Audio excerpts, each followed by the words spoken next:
ही हर चीज़ को वाज़ेह करता है। फंडामेंटल राइट से लेके इंसानी हकूक़ और पाकिस्तान के एक पूरा निज़ाम जो इस मुल्क को चलाने का एक पूरा बैकबोन है। तो आईन पाकिस्तान की सरबुलंदी के लिए ये पार्लियामेंट है।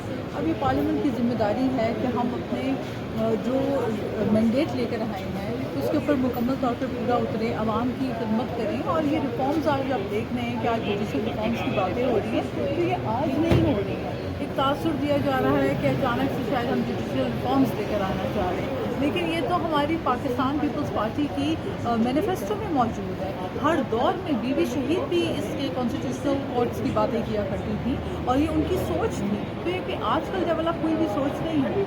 तो मेरा ख्याल है कि पाकिस्तान में निज़ाम में सिस्टम में बेहतरी लाने के लिए आइन में जो अमेंडमेंट्स होती हैं, जो तरामीम होती हैं, उसके लिए कंसेंसस डेवलप करना, ये एक हेल्दी डेमोक्रेसी। आवाम की खिदमत होता हुआ नज़र आ रहा है। देखिए, हमारे पास 18वीं तरमीम के बाद सूबे खुद मुख्तार हैं और 18वीं तरमीम ने सूबों को इतना एम्पावर कर दिया है कि आप देख रहे हैं कि एक सूबे से तो चीफ मिनिस्टर जो है वो आके धावा बोल देते हैं और चढ़ दौड़ते हैं, अपनी पुलिस लेकर आ जाते हैं। वो तो कहते हैं कि वो जेल भी आके तोड़ देंगे, वो कुछ भी आके कर देंगे।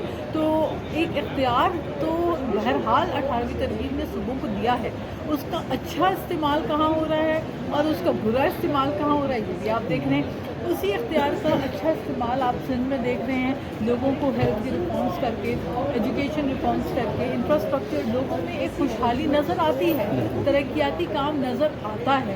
आप जाके देख सकते हैं 5 सालों में क्या काम हुआ। केपी में जाके देखें 5 साल में क्या काम हुआ, सिवाय एहतजाज के, सिवाय धरनों के कोई काम नहीं हुआ। तो ये अपने ऊपर मुनहसर है कि कोई जमात अपने इस इख्तियार को कितना सीरियस लेती है और कौन अपने मफाद के मुल्क में गिरफ्तार के सामने स्पीकर साहब ने भी एक्शन लिया। उसके लिए तो हमने खुद पाकिस्तान पीपल्स पार्टी के पार्लियामेंटेरियंस ने, पाकिस्तान पीपल्स पार्टी की लीडरशिप ने भी उसके ऊपर आवाज़ उठाई कि ये बहुत ही नामुनासिब अमल है अगर पार्लियामेंट की बेतौकीरी की जाए और मेंबर्स को पार्लियामेंट के अंदर से जो है उनको उठाया जाए। तो मैं समझती हूँ कि जो चीज़ें गलत हैं उनको सही करना भी हमारा काम है, उनकी इस्लाह करना भी हमारा काम है। और हम ये जानते हैं कि जो चीज़ अंग्रेज़ी में कहावत है वो गोज़ अराउंड कम्स अराउंड। तो हम ऐसा कोई काम नहीं करेंगे कि कल हम अगर अपोजिशन में हो तो हमारे साथ कोई वही नामुनासिब रवैया अख्तियार किया जाए। मगर ये चीज़ें पीटीआई को समझ नहीं आती। दरामद जो है वो सबसे अहम इशू है।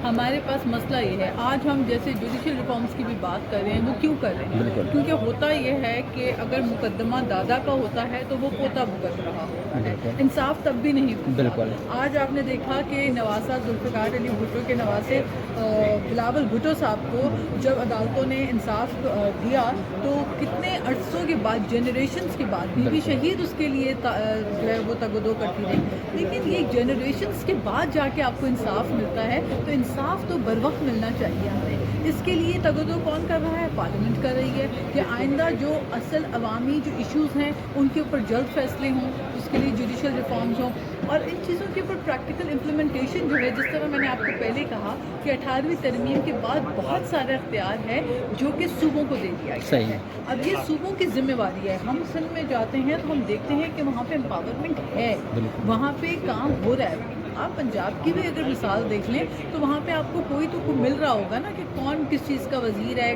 किस काम के लिए किसको पकड़ा जाए। आपको केपी में ये निज़ाम ही नहीं नज़र आ रहा। तो मेरा ख्याल है कि बहुत सी चीज़ों में सियासी जमातों को सोचना चाहिए, अपनी ज़ात को पीछे रख के मुल्क और कौम और अवाम का और उस वोटर का फ़िक्र, उसकी फ़िक्र करें जिसकी